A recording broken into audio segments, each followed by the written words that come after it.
bonjour à tous. Écoutez, on est ravis de vous accueillir dans cette première matinale de l'URH. Donc, je me présente pour ceux qui ne me connaissent pas. Sylvie Ruin de l'Union régionale pour l'habitat. Donc, je suis la directrice de l'Union régionale. Alors, on inaugure ce matin sur un créneau matinal, 8h, 9h. Cette première matinale de l'URH avec la Banque de territoire, des territoires, et je laisserai Stéphane vous dire également quelques mots d'accueil. Une matinale, et je serai volontairement courte pour mon mot d'accueil parce que nous allons très vite nous attacher au contenu, à l'essentiel de la matinale. On parlera ce matin de l'offre de CDC Habitat, enfin de la Banque des territoires biodiversité nature en ville. Donc, je laisserai les intervenants de la Banque des territoires nous présenter ce nouveau dispositif. On est ravis de vous accueillir. On va se revoir régulièrement sur l'année à raison de 3, 4 sessions, 3, 4 matinales par an. On vous donnera rendez-vous en conclusion déjà en tout début d'année prochaine.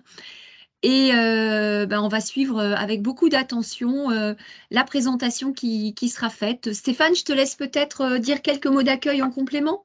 Oui, merci Sylvie. Donc, je suis Stéphane Hackett, responsable de l'appui à la relation client à la Banque des Territoires Hauts-de-France. Je vous prie d'excuser l'absence d'Olivier Cameau, notre directeur régional, qui est retenu là en dernière minute.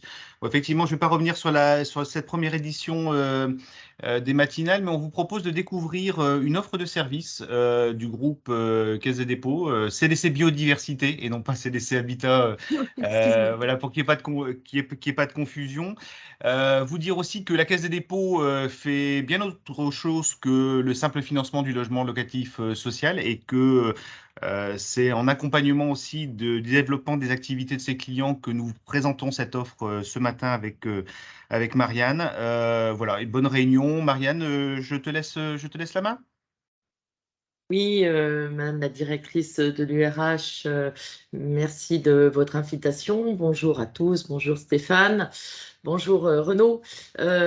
Écoutez, merci d'avoir créé cet événement distanciel, matinal, mais sur un sujet très important qui est la biodiversité. Donc, moi, je suis Marianne Louradour, je suis directrice générale de CDC Biodiversité depuis 1 an maintenant, et j'étais précédemment directrice régionale de la Banque des territoires pour l'Île-de-France. Donc, j'ai beaucoup travaillé avec les bailleurs sociaux. Il y a aussi, comme dans les Hauts-de-France, des gros besoins en Île-de-France de loger. Et du coup, grâce à cette expérience et à d'autres d'ailleurs précédemment, je connais bien votre activité, vos problématiques et vos enjeux. Et j'ai passé 3 jours au congrès HLM, 82e congrès HLM de Lyon il y a 10 jours. Alors, ce qui nous réunit, alors c'est toi qui... On va peut-être aller directement sur l'introduction, si c'est toi qui as la main, Renaud. Voilà. Alors, ce qui nous réunit ce matin, donc c'est le sujet de la biodiversité. Et encore une fois, merci d'avoir créé cet événement autour de ce sujet.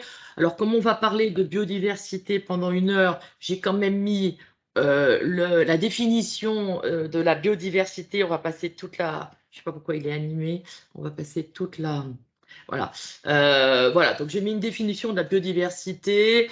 C'est l'ensemble des êtres vivants. D'abord parce que ce nom est arrivé de 1992. Donc, c'est un terme relativement récent, mais qu'on emploie aujourd'hui de plus en plus.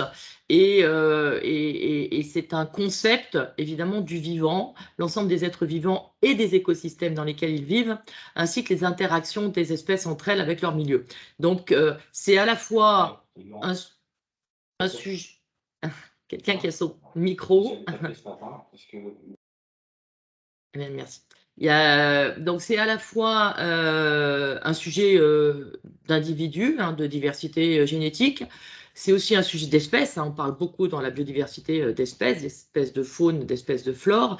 Mais il faut bien le voir aussi comme un tout, comme une interaction, comme un milieu de vie, comme un écosystème. Et la biodiversité, quand vous en entendez parler, On en entend à la fois parler au titre de ses composantes, et on est aujourd'hui dans une grande perte de ces composantes de la biodiversité, et on en parle aussi en termes de fonctionnalité d'une biodiversité support à l'ensemble des espèces dont on fait partie. Hein, l'humanité est bien une espèce, et donc on est dans cette biodiversité, et aujourd'hui cette euh, très grande fragilité de la biodiversité nous concerne tous, et je crois que c'est pour ça que nous avons cette séquence ce matin. Alors, si on passe sur le slide suivant, juste vous présenter très rapidement CDC Biodiversité. Alors, CDC Biodiversité, nos particularités, elles sont trois particularités. La première, c'est que on est une filiale à 100% de la Caisse des dépôts. Et ça, maintenant, c'est une particularité parce qu'il n'y a plus tant que ça de filiales 100% de la Caisse des dépôts. Vous avez cité CDC Habitat, Madame la directrice. Effectivement, filiale à 100%.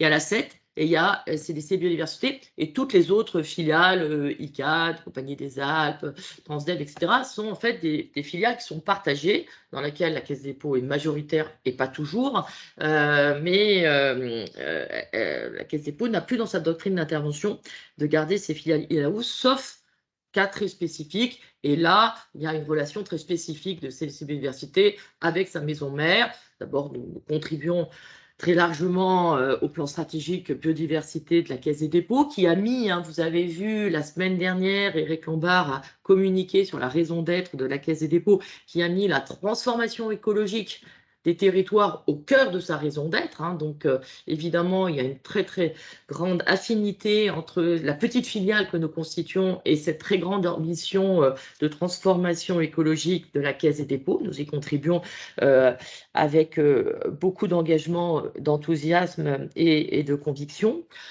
Notre première spécificité. La deuxième spécificité, c'est qu'on est un pur player de la biodiversité. Et ça aussi, quand vous regardez, il n'y a pas tant que ça d'entreprises qui ont fait un choix de ne faire que de la biodiversité, mais toute la biodiversité. Et donc, effectivement, nous travaillons sur toute la chaîne de valeur de la biodiversité. Donc, nous sommes prestataires de services. Nous avons à la fois les pieds dans la terre quand nous faisons de la renaturation volontaire, réglementaire, quand nous faisons des actions de compensation, mais nous avons aussi la tête dans les étoiles quand nous vous accompagnons sur des plans stratégiques, sur des feuilles de route, sur des mesures d'empreinte très très innovantes qu'on vient de mettre en place. Et puis, on continue, grâce à la Caisse des dépôts et avec une étanchéité totale entre nos activités concurrentielles et ce que nous finance la Caisse des dépôts, d'avoir une sorte de recherche fondamentale ou appliquée. Et du coup, la petite structure que nous ne sommes que 70, alors c'est beaucoup dans la biodiversité, mais c'est peu dans le monde économique, publie beaucoup et vous pouvez trouver sur nos sites des publications qui sont en libre accès. Et comme on va beaucoup parler ce matin de la nature en ville, je vous conseille la lecture de la publication que nous avons sortie l'année dernière, donc qui est encore très récente, sur la nature en ville. D'ailleurs, il y a des exemples sur les bailleurs sociaux et qui illustrera les propos de Renaud et les miens de ce matin. Dans cet engagement sur la biodiversité que nous avons, nous sommes passés récemment entreprise à mission. Alors, on a mis notre raison d'être en titre, hein, parce que la biodiversité est essentielle. Alors, comme vous le savez, hein, les raisons d'être, chaque mot est pesé, fait l'objet de groupes de travail, de discussions, de négociations. Donc, j'aime bien la lire parce que c'est un an dans lequel voilà, des groupes de travail très sympathiques des équipes ont discuté. Et donc, on a choisi cette raison d'être parce que la biodiversité est essentielle. Nous agissons pour sa restauration sur les territoires en créant, en expérimentant et en déployant des solutions de long terme avec les acteurs publics et privés. Voilà, tous les mots sont pesés. Par rapport à ça, donc, ça c'est une raison d'être. On la met dans nos statuts. On a voté ça à notre conseil d'administration du mois de juillet. Notre premier comité de mission va se réunir le 18 octobre. Et dans notre comité de mission, il y aura un bailleur social, et pas des moindres, puisque nous avons retenu la participation d'Anne-Sophie Grave de CDC Habitat, qui à la fois représentera le monde HLM et représentera aussi le groupe Caisse des dépôts.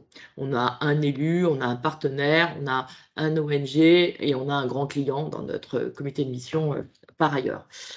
Et puis, dernière spécificité, donc pour une PME de 70 personnes, c'est qu'on a fait un choix de déploiement en réseau, hein, qui est des choix stratégiques lourds en termes de fonctionnement. Mais c'est très important pour nous d'avoir une biodiversité locale implantée dans son secteur, dans son milieu, dans ses écosystèmes et avec des partenariats locaux. Et donc, moi, j'ai le très grand plaisir d'être ce matin avec vous, avec le tout nouveau directeur d'agence Renaud Garbet, qui a pris ses fonctions au 1er septembre et qui voilà, fait un de ses premiers événements. Et ça aussi, hein, tout ça a du sens en réalité, avec des bailleurs sociaux ce matin. Et nous avons pris cette décision donc, au mois de mai d'ouvrir une agence dans les Hauts-de-France. Donc, bonne route à Renaud, hein, qui va constituer son équipe et avec pour ambition de développer la biodiversité dans votre belle région et qui a d'ailleurs hein, des spécificités, Renaud le présentera, des spécificités dans sa biodiversité, une biodiversité endémique, une biodiversité à protéger chez vous aussi. Et Renaud est déjà un fin connaisseur de ce sujet des Hauts-de-France.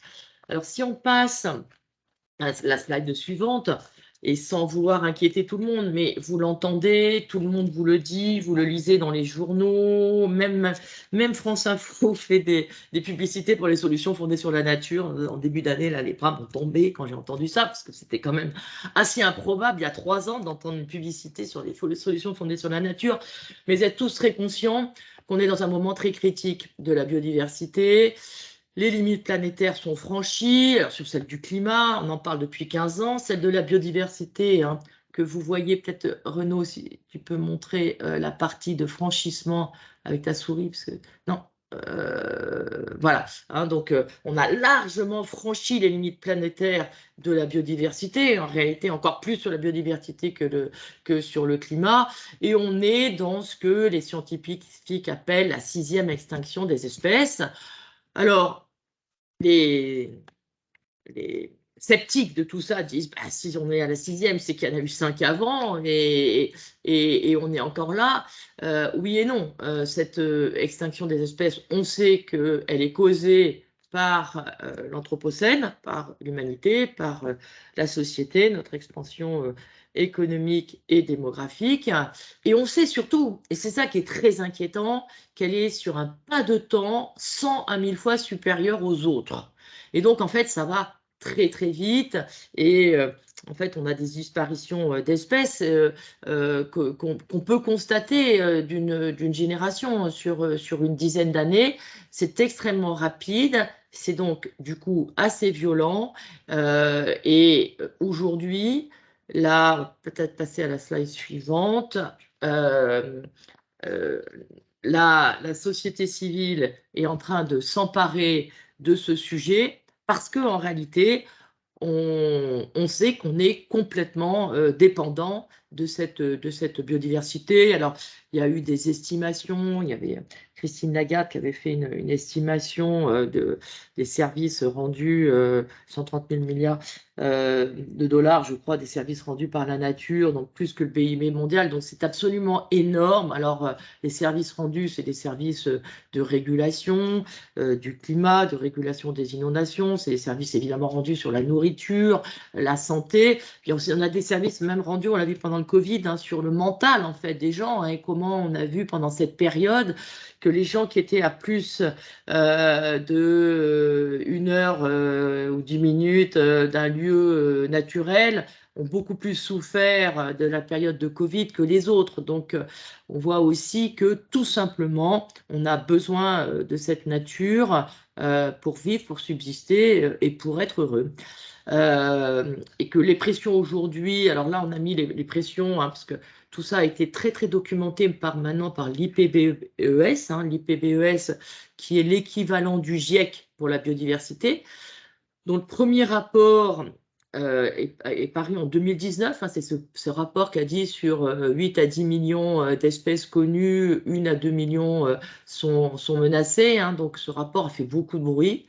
D'ailleurs, contrairement au rapport du GIEC, qui était 15 ans plus tôt, donc le climat est parti plus tôt que la biodiversité, mais il y a eu beaucoup de climato-sceptiques, alors qu'il n'y a pas eu de biodiversité sceptique. En fait, tout le monde a vu cette disparition, tout le monde a cru ces rapports, et du coup, ils sont arrivés plus tardivement, mais la mobilisation est rapide, et la mobilisation est rapide aussi parce que la finance et les assureurs, et c'est le troisième rectangle que vous voyez sur le slide, parce que en fait, toutes les entreprises sont fragilisées par cette perte de la biodiversité, avec des risques opérationnels d'approvisionnement, de construction, avec des risques en matière de responsabilité par rapport à ça, qui vont créer des risques de marché, qui vont créer des risques de réputation, puisque maintenant la société civile est très organisée avec des ONG, mais tout simplement des habitants, des citoyens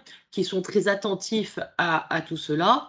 Et bien sûr, cela crée des risques financiers. Et maintenant que le législateur a légiféré, ça crée également des risques réglementaires. Vous avez vu qu'on a un corpus législatif français, européen et international qui est en train de se densifier. On était sur un corpus législatif qui jusqu'à présent était régi par la loi de 1976 et par la séquence éviter, réduire, compenser, qui nous a amené jusqu'en 2016 où il y a une nouvelle loi française sur la biodiversité, qui a d'ailleurs créé les sites naturels de compensation. On en reparlera peut-être pas aujourd'hui parce qu'on n'aura pas le temps, mais ça peut être quelque chose qui intéresse les bailleurs sociaux, qui peut être à la main des bailleurs sociaux. Donc ça vaudra peut-être le coup que Renaud vous en reparle à un autre moment. 2016, donc on était toujours sur la protection des espèces protégées, la liste de l'ISN. Et puis le corpus a changé avec la loi énergie-climat qui a commencé à dire aux financiers, vous devez reporter sur vos risques biodiversité. Donc c'est ce qu'on appelle l'article 29 LEC de la loi énergie-climat. Et puis la loi climat et résilience, alors là on est encore plus près, hein, c'était l'année dernière, août 2021. Avec le zéro artificialisation nette. Et là, c'est un élément jurisprudentiel qui est très important puisque c'est la première fois que le législateur s'empare d'une pression sur la biodiversité et donc va toucher non seulement les espèces protégées, mais aussi la biodiversité ordinaire. Lorsqu'on prend l'artificialisation, qui est une des premières pressions sur la biodiversité listée par l'IPBES, hein, eh bien, on touche en fait toute la chaîne de la biodiversité. Donc, c'est à la fois une loi qui est intelligente pour la biodiversité ordinaire et je sais en même temps combien c'est une loi qui est compliquée pour les acteurs de la ville, dont évidemment vous faites partie. Et donc de tous ces risques, je termine juste Renaud, juste sur le risque systémique, hein, classé comme un troisième risque le plus dommageable pour la planète par le World Economic Forum. Hein, donc, c'est pas une ONG, hein, là, c'est bien un forum économique. Et avec cette descente aujourd'hui hein, et cette limite planétaire qui est franchie et qui implique le législateur à la restaurer.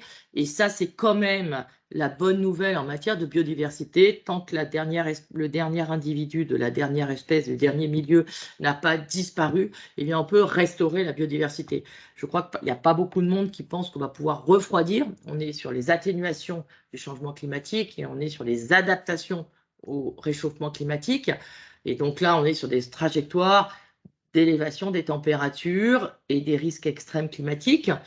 Par contre, sur la biodiversité, si on s'y prend tous ensemble, et c'est pour ça que les initiatives européennes et la TNFD au niveau mondial, les initiatives internationales sont également très importantes. On est à la veille de la COP15 qui va se tenir au mois de décembre, la Convention des parties à la biodiversité, CDB, qui va se tenir à Montréal. Et si cette COP15 se passe bien, et qu'on va sur des restaurations objectives, mesurées de la biodiversité, eh bien on sait qu'on peut la restaurer, sauf les espèces qui ont disparu, qui elles, évidemment, ne reviendront pas. Alors j'en arrive sur l'immobilier. Alors évidemment, et donc le logement social, évidemment vous êtes très concernés par ce sujet de la biodiversité, de la perte de la biodiversité. Vous êtes très concernés parce que vous avez des pressions dessus. Donc vous êtes un acteur forcément de changement d'usage des sols. hein, vous occupez des sols pour construire et tout le monde sait et tout le monde vous attend sur cette construction de logement social qui est évidemment très important pour les citoyens et pour notre société. Mais en même temps, voilà, vous avez un changement d'usage des sols qui va faire des pressions sur la biodiversité. Vous exploitez des ressources par définition. Parce que vous êtes aussi un gestionnaire, hein, vous êtes propriétaire, hein, vous êtes promoteur, maître d'ouvrage, mais aussi gestionnaire, et donc vous allez consommer de l'eau, par exemple, vous allez exploiter des forêts pour la construction, hein, parce qu'on est de plus en plus en construction bois, et donc vous allez là vous êtes dans l'axe surexploitation, hein, si on ne fait pas attention à ce qu'on prend, aux prises qu'on a. Vous êtes un acteur qui a un impact sur le changement climatique, hein, puisque vous avez évidemment là aussi, en tant que gestionnaire de patrimoine, une consommation énergétique, consommation de carburant. Vous êtes évidemment sur le sujet de la pollution. Tout ça, c'est les pressions listées par l'IPBES qu'on a déclinées en matière de l'immobilier. Et donc là, sur la pollution, on va avoir des pesticides pour l'entretien des espaces verts et aussi toutes les fins de vie des matériaux, hein, qui vont engendrer des pollutions. Et vous pouvez même avoir des impacts sur les espèces envahissantes selon les choix que vous faites pour vos espaces paysagers, votre végétalisation des actifs et votre choix de matières premières. Donc évidemment, vous êtes très concerné. Vous êtes aujourd'hui également très engagé dans la lutte contre le réchauffement climatique. Et là, ça fait très longtemps que le mouvement HLM lutte contre les passoires thermiques avec des plans très, très ambitieux. Et la Caisse des dépôts vous aide avec ses éco-prêts, avec les PHBB, etc.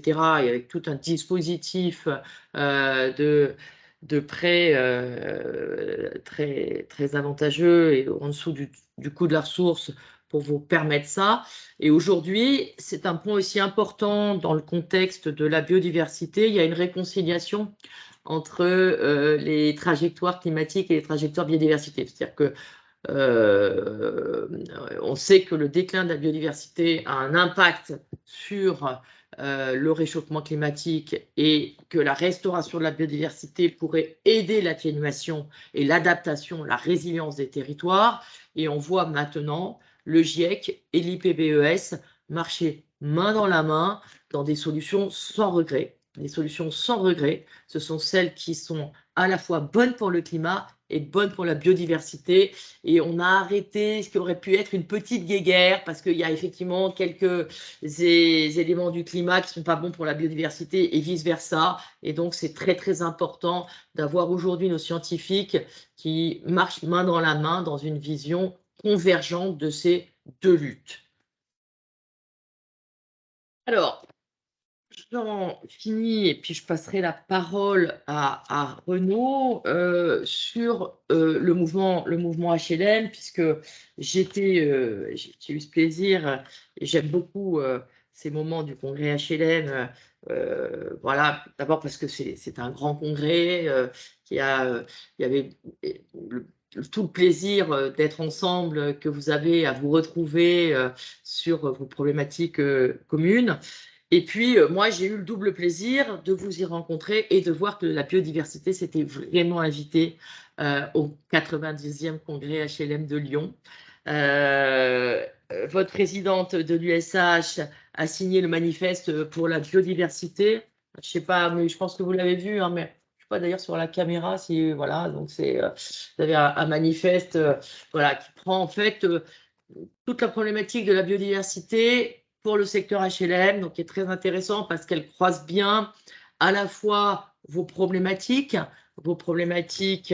de propriétaires, vos problématiques dans la société civile et en même temps votre responsabilité sur la biodiversité, puisque évidemment vous êtes des sociétés à impact totalement implantées dans la société civile et avec aujourd'hui ce dialogue entre locataires biodiversité qui d'ailleurs marche bien. Nous, on l'a essayé, on a mis des contrats de performance biodiversité sur des sites et des sites qui n'allaient pas forcément bien. Et ce qu'on a mis a été respecté parce qu'on a aussi des moyens d'expliquer la biodiversité en fait sur les sites à ses usagers, et c'est quelque chose qui marche bien, qui est relativement bien respecté, et on a des bons retours d'expérience, surtout que en matière de biodiversité, on peut aller assez loin dans le dialogue avec des locataires, avec des usagers, avec des habitants.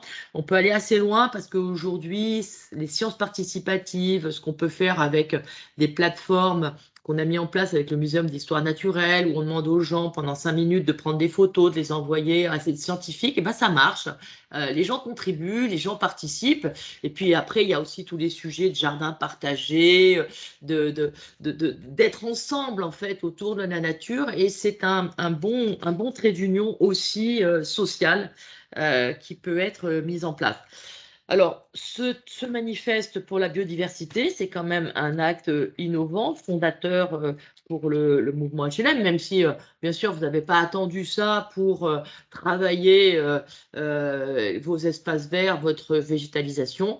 Aujourd'hui, il y a quand même beaucoup de solutions qui sont proposées pour mettre dans vos espaces verts de la biodiversité, pour les suivre avec des indicateurs, hein, puisque vous aussi, hein, vous avez des stratégies RSE avec une volonté de communiquer vis-à-vis de vos locataires, mais aussi vis-à-vis des autres parties prenantes qui sont les collectivités territoriales, qui sont très, très demandeuses hein, aujourd'hui de ces indicateurs de biodiversité. Et pour ma part, j'ai signé 3 conventions Nature 2050 avec des majors du mouvement HLN, puisque j'ai signé avec 3F, avec Valérie Fournier, j'ai signé avec Mille et une vies, Virginie Chabert, que je revois la semaine prochaine, justement pour évoquer un peu ces sujets de valorisation patrimoniale par la biodiversité, et j'ai signé avec CDC Habitat, donc des conventions Nature 2050. Nature 2050, tu en diras un mot, Renaud? Si tu tapes ton micro, on t'entend. Non, t'as pas ton micro là.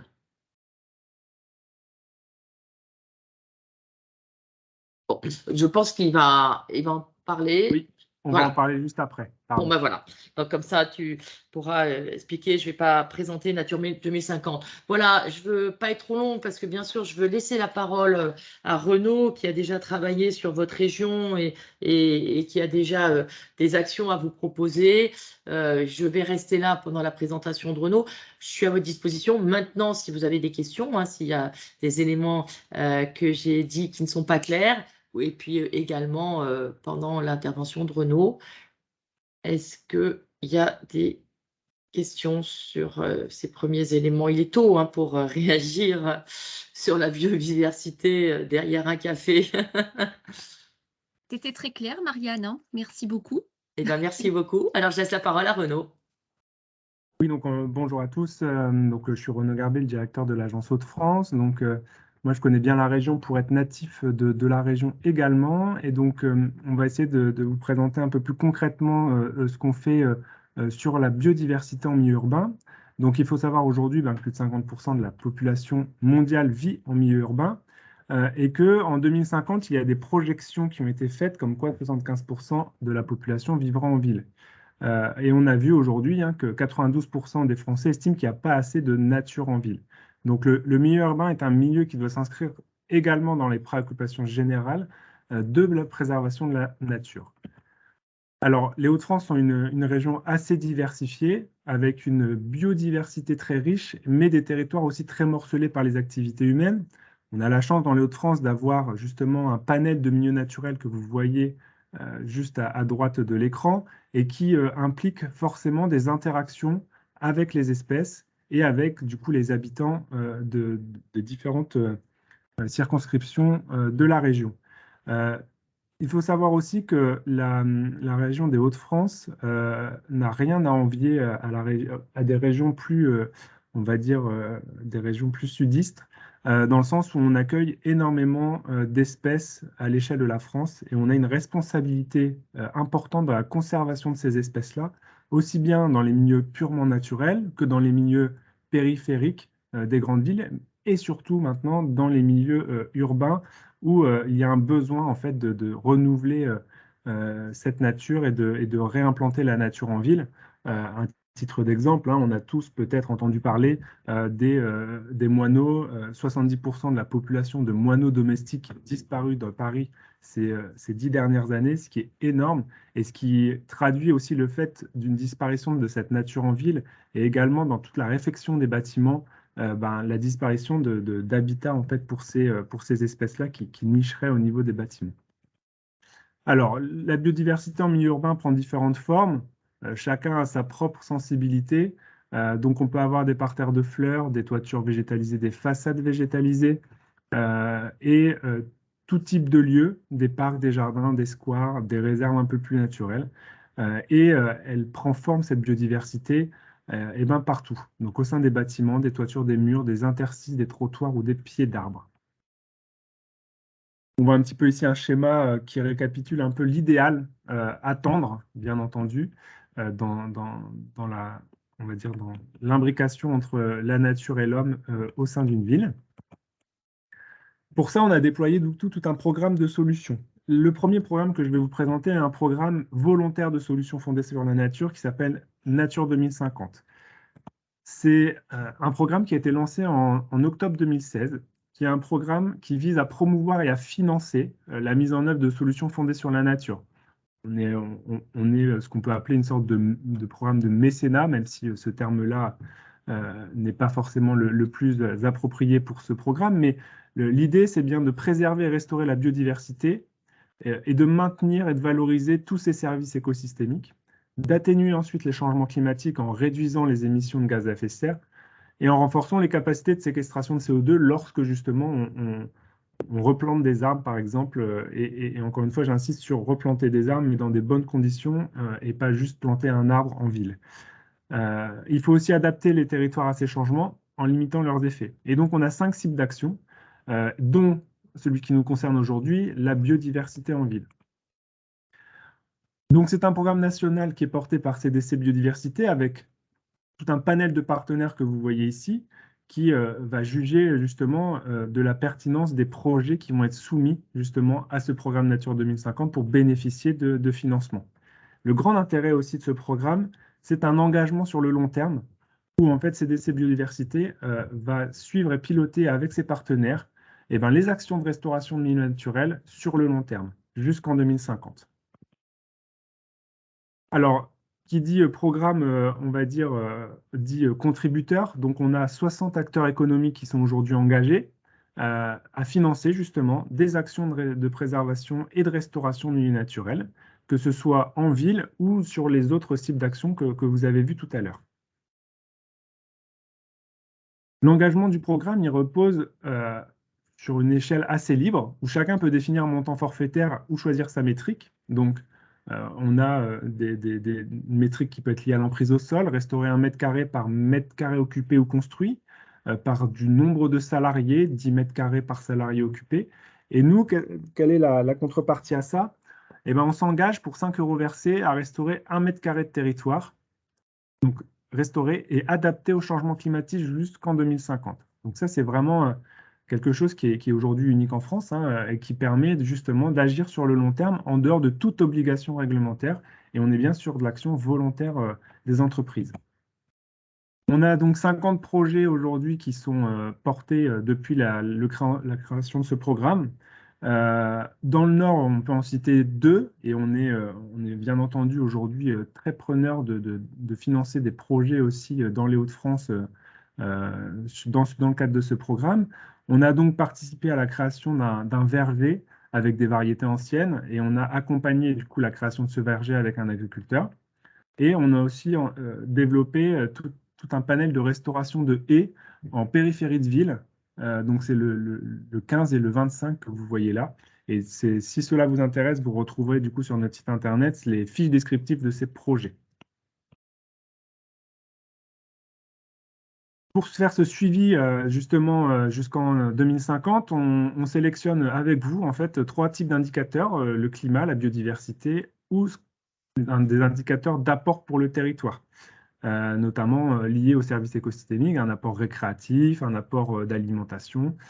Et on choisit des critères et des indicateurs qui sont pertinents, simples, peu coûteux et réplicables. pour lequel on travaille avec le Muséum d'histoire naturelle de Paris et les universitaires sur ces sujets-là. Un autre sujet aussi qu'on pourrait vous proposer, c'est ce qu'on appelle le portage foncier chez nous. Donc, on a aujourd'hui la chance d'être un acteur biodiversité qui a la capacité, de façon unique en France, de pouvoir faire du portage foncier sur le long terme en faveur de la biodiversité. Donc, on intervient un petit peu à toutes les étapes, donc dans la recherche du foncier, justement, pour travailler sur ces actions de restauration, mais aussi la maîtrise du foncier sur le long terme avec des expertises associées au conventionnement, faire des baux, de l'acquisition ou ce qu'on appelle des ORE, des obligations réelles environnementales. Et donc, dans le cadre d'opérations de compensation ou dans le cadre d'opérations de zéro artificialisation nette, on peut vous accompagner aujourd'hui par différents montages financiers, on va dire, et administratifs pour vous accompagner à porter du foncier pour la restauration de biodiversité, soit contigu à votre opération, soit du coup dans un autre cadre un peu plus éloigné que votre HLM. Bien entendu, ça appelle à des questions juridiques, écologiques, agronomiques et forestières qu'on a dans nos équipes en interne. On a des fortes synergies avec la Banque des Territoires aujourd'hui aussi pour l'investissement sur le foncier. Et ensuite, on est en capacité de porter ce foncier-là, comme je vous l'ai dit, sur 30 à 50 ans, de piloter la réalisation des travaux de génie écologique sur de la maîtrise d'œuvre de génie écologique et de gérer ensuite sur le long terme, dans un cadre réglementaire avec des reportings au service de l'État ou dans des cadres tout à fait volontaires pour des travaux d'entretien et le suivi sur le long terme. Donc il y a 2 petites vidéos que vous pourrez voir sur notre chaîne YouTube sur des opérations, on va dire, un peu de grande ampleur qu'on a réalisées aujourd'hui. Dans les Hauts-de-France, une de grande ampleur qui n'est pas forcément liée au monde du HLM, mais c'est important d'en parler, c'est qu'aujourd'hui, on est maître d'œuvre en fait du canal Seine-Nord-Europe pour gérer toute leur restauration écologique liée à la création du canal. Donc, ce qui implique qu'on intervient aujourd'hui sur 5000 hectares en études, donc prospection foncière en France, et on a déjà donc 1400 hectares en propriété en France, ce qui est peut-être pas énorme à l'échelle nationale, mais ce qui est énorme dans le domaine de l'écologie. On est un des premiers acteurs à porter autant de foncier en France et à avoir déjà restauré plus de 2100 hectares en France. Ensuite, donc le volet un peu plus, on va dire, qui vous concerne vous, sur ce qu'on peut vous proposer au niveau des bailleurs sociaux, ce sont en fait ce qu'on appelle le contrat de performance biodiversité. Donc, on en a parlé tout à l'heure avec Marianne. Le parc immobilier regorge en fait d'espaces extérieurs avec de fortes potentialités qui sont souvent sous-valorisés et qui sont gérés aujourd'hui avec des modes de gestion assez traditionnels qui appauvrit justement la qualité écologique et avec des coûts qui sont assez importants. Voilà, de passage de tondeuse tous les mois, par exemple, pour avoir une pelouse bien rase, ça a un coût. Et derrière, ça n'a pas forcément de grosse plus-value pour la biodiversité. Et donc, pour pouvoir répondre à ça et répondre aussi aux attentes des riverains, on a développé un outil, une solution basée sur la nature et qui répond à des enjeux écologiques, climatiques, en proposant justement du lien social, des luttes contre les îlots de chaleur et permettent aussi de cantonner les usages.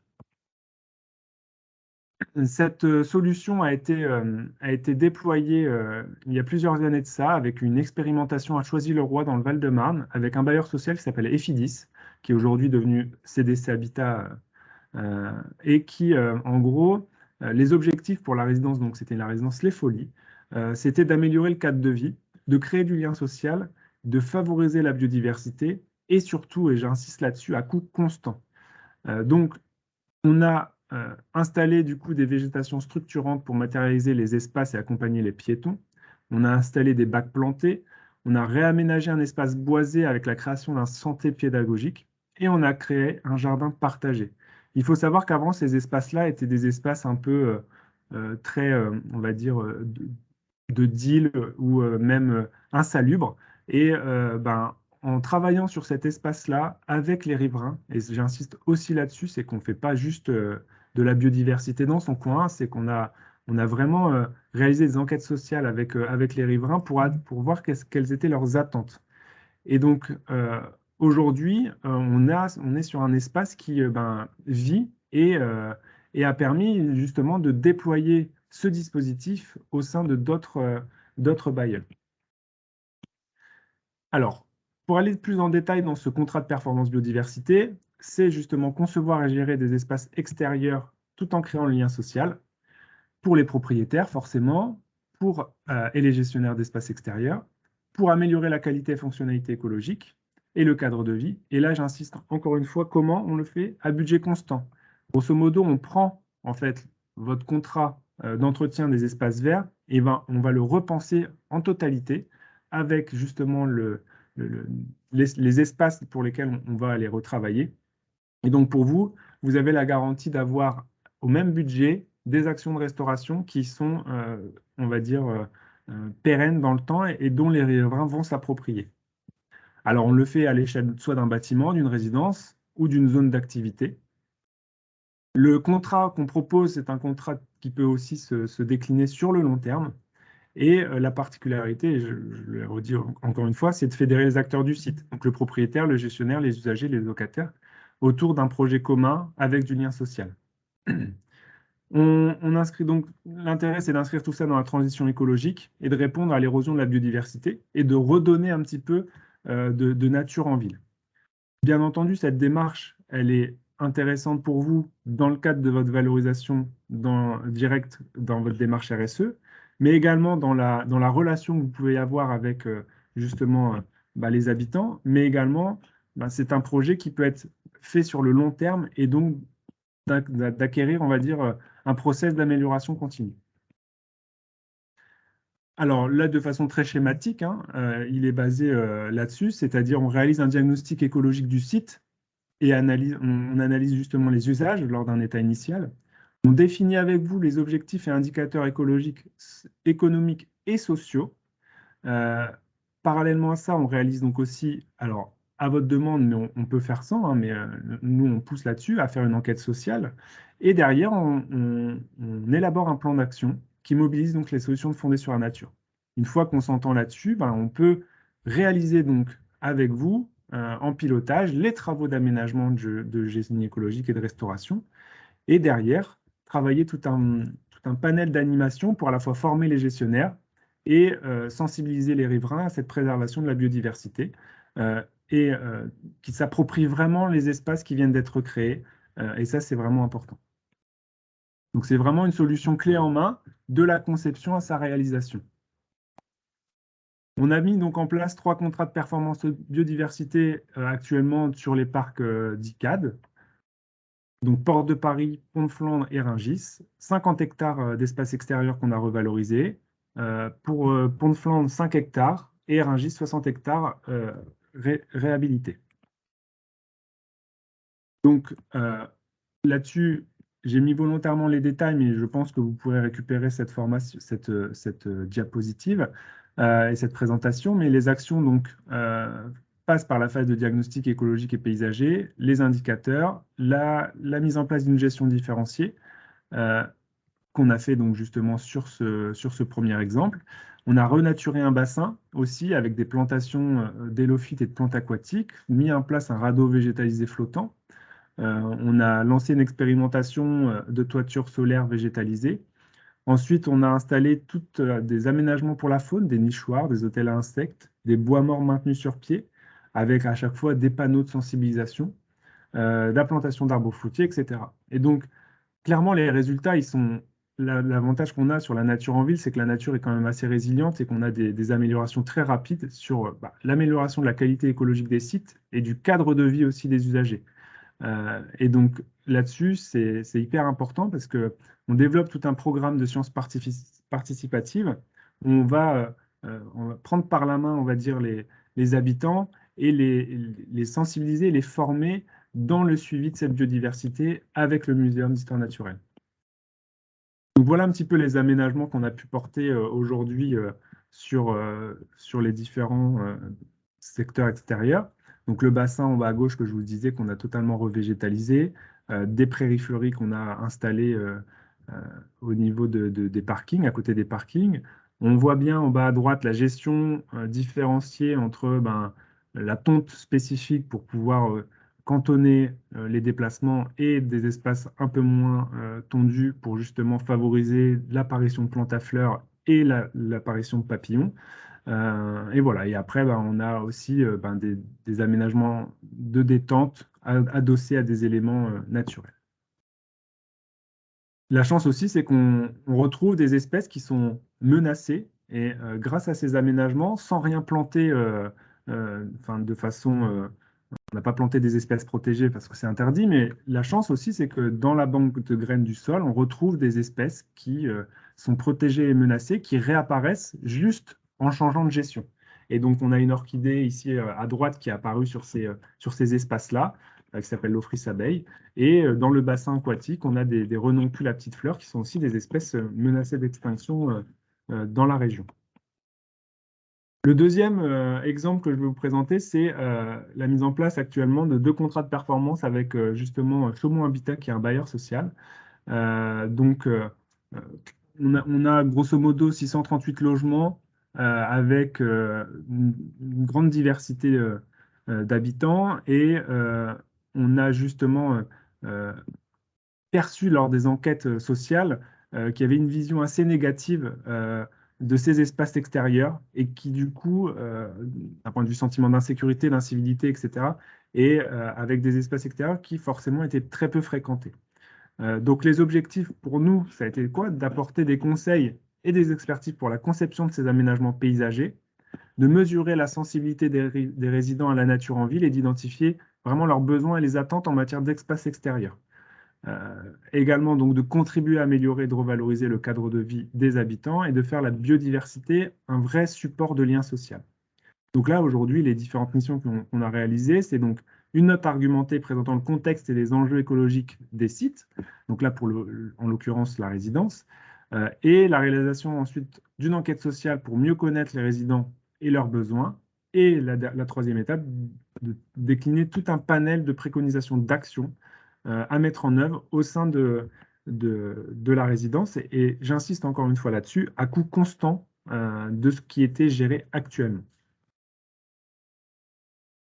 Et ici, avec CDC Habitat, bon ben voilà, je ne vais pas rebalayer là-dessus, mais vous avez compris le principe. On refait exactement la même chose, la même méthodologie pour justement comprendre dans quel contexte s'insère cette résidence et quels sont les enjeux écologiques associés et quelles sont les potentialités de restauration et les attentes des résidents en matière de biodiversité. Voilà, j'en ai terminé moi pour la présentation de cette offre, donc le programme Nature 2050, qui est un programme donc à la fois où on recherche des contributeurs et à la fois où on finance des actions de restauration de milieu, le portage foncier qui peut intervenir dans le cadre du ZAN et de la compensation écologique, et ensuite le contrat de performance biodiversité, où on vous accompagne justement dans la redéfinition de vos espaces extérieurs, tout en favorisant la biodiversité. Voilà, donc là, je crois qu'il nous reste un peu moins de 15 minutes ou une grosse dizaine de minutes pour échanger avec vous si vous avez des questions. Et donc, je me tiens disponible, bien sûr, en local pour soit venir vous rencontrer aussi dans une étape ultérieure ou discuter plus en détail avec vous sur ces sujets-là. Merci, merci Renaud.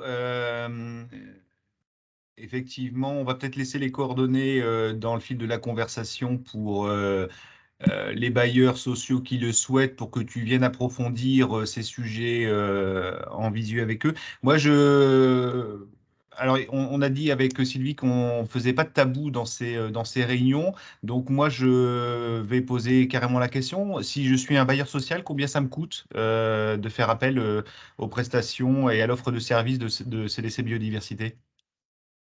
Alors, l'offre de service aujourd'hui qu'on propose, modulo l'enquête sociale, elle se situe aujourd'hui entre 15 et 20 000 euros, en fonction aussi, bien entendu, de la taille de la résidence, du contexte écologique dans lequel s'insère, et également aussi dans l'analyse derrière de la gestion de cette résidence. Donc, nous, ce qu'on propose, c'est cette prestation de service-là, qui derrière appelle vous avez donc cette solution clé en main Et vous pouvez donc d'ores et déjà, à l'issue de cette prestation, changer vos contrats avec vos entreprises gestionnaires pour réaliser du coup ces aménagements extérieurs.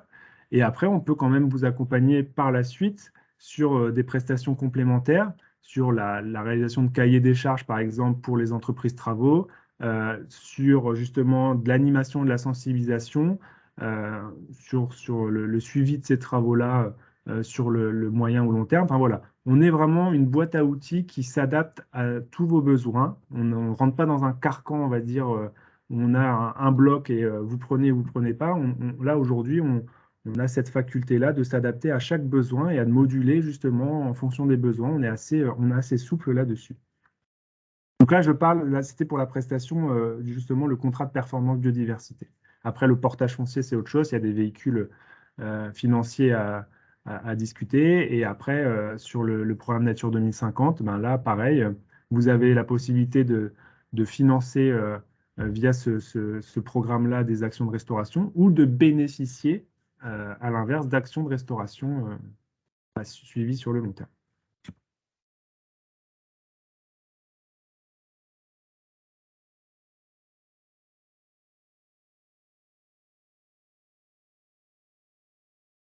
Moi, en vous écoutant, je me disais qu'il serait intéressant qu'on puisse, à l'échelle régionale, voir comment le dispositif d'accompagnement que vous proposez s'articule peut-être à d'autres dispositifs aussi mis en œuvre par d'autres partenaires. Je pense à la région qui a aussi une politique régionale sur le sujet.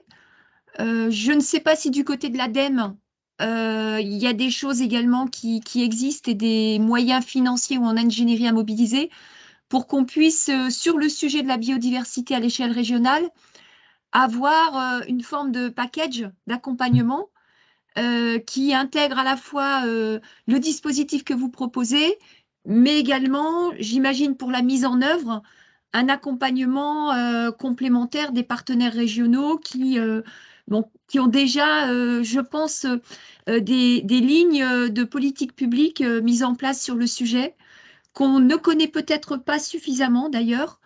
Et donc, je pense que ça pourrait être une piste de travail collectif. Je ne sais pas ce que tu en penses, Stéphane. Je réagis un peu à chaud hein, en découvrant cette offre de service tout à fait intéressante. Alors, juste avant que Stéphane, du coup, je vais juste compléter, justement, la... par rapport à ces dispositifs-là, et notamment par rapport à l'ADEME, il faut savoir qu'aujourd'hui, nous, l'ADEME a lancé, il y a un peu moins d'un an, je crois, un appel à manifestation d'intérêt pour son AMI Friche, justement. Et nous sommes donc animateurs national auprès de l'ADEME pour accompagner donc les porteurs de projets qui ont répondu à cet appel à projet de l'ADEME. Et donc, voilà, il y a des collectivités ou même des départements qui portent ce sujet-là. Et donc, on est vraiment dans l'animation et l'accompagnement pour justement à la fois le ZAN et puis les reconversions de friches sur ces sujets-là. Stéphane, tu voulais... Non, mais j'allais parler justement de l'AMI Friche, donc vas-y, Marianne.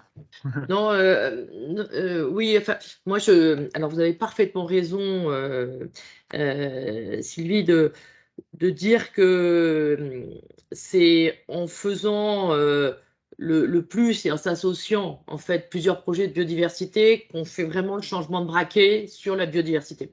Et donc, c'est pour ça d'ailleurs hein, qu'on voit, il y a un projet de décret là, qui est à la consultation du mois de juin et qui n'est pas sorti à ma connaissance et qui d'ailleurs prévoit à l'échelle des SCOT la mise en place de sites de renaturation identifiés dans la planification écologique des territoires.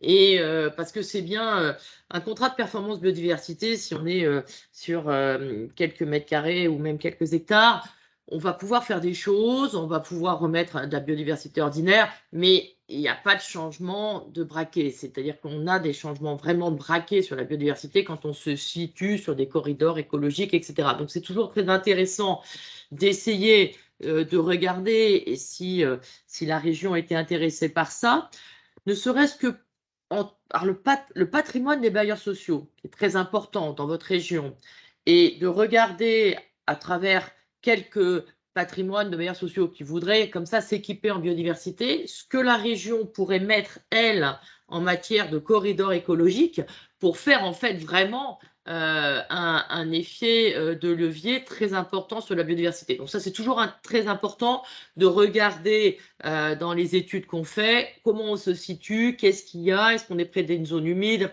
près d'une forêt, est-ce qu'il va y avoir des possibilités de passage pour les oiseaux, etc. Donc ça, c'est toujours important.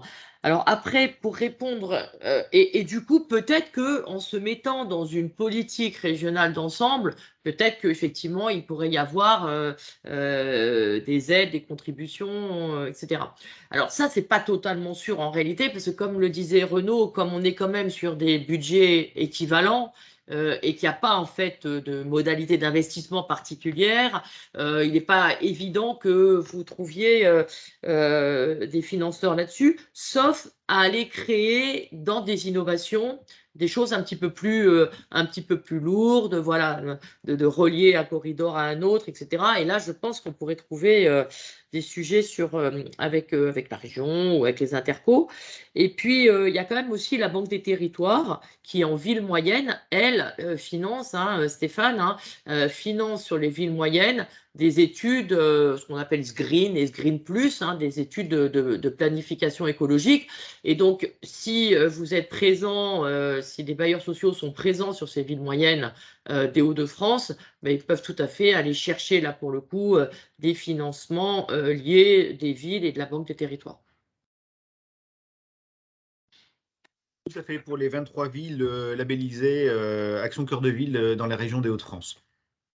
Une action qui pourrait s'étendre, si j'ai bien compris, aussi aux petites villes de demain, mais on n'en connaît pas encore l'offre de la Banque des territoires sous ton contrôle, Stéphane, puisque je ne suis plus loin maintenant que toi de la Banque des territoires, donc j'entends avec juste l'écho maintenant à ces biodiversités.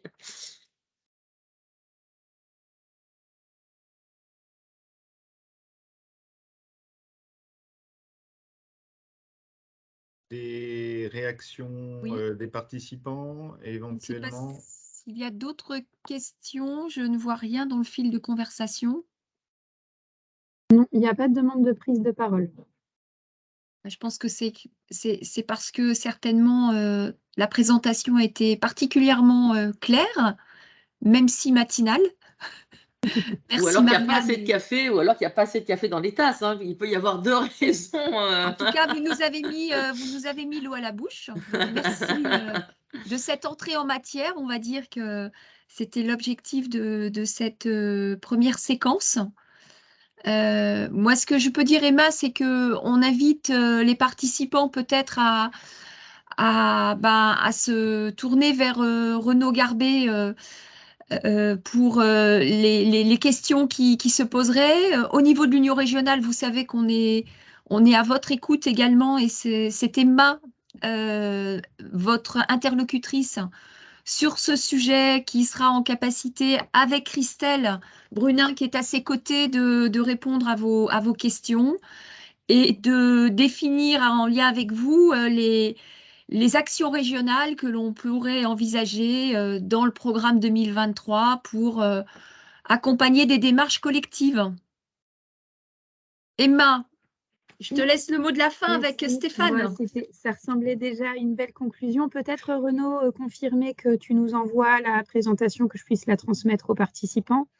Et le principe de ces matinales, c'est qu'on puisse revisionner l'ensemble des visios qui seront réalisées dans ce format-là sur la chaîne YouTube de l'URH. Donc très vite, là, vous pouvez retrouver le replay de la présentation directement sur notre chaîne YouTube.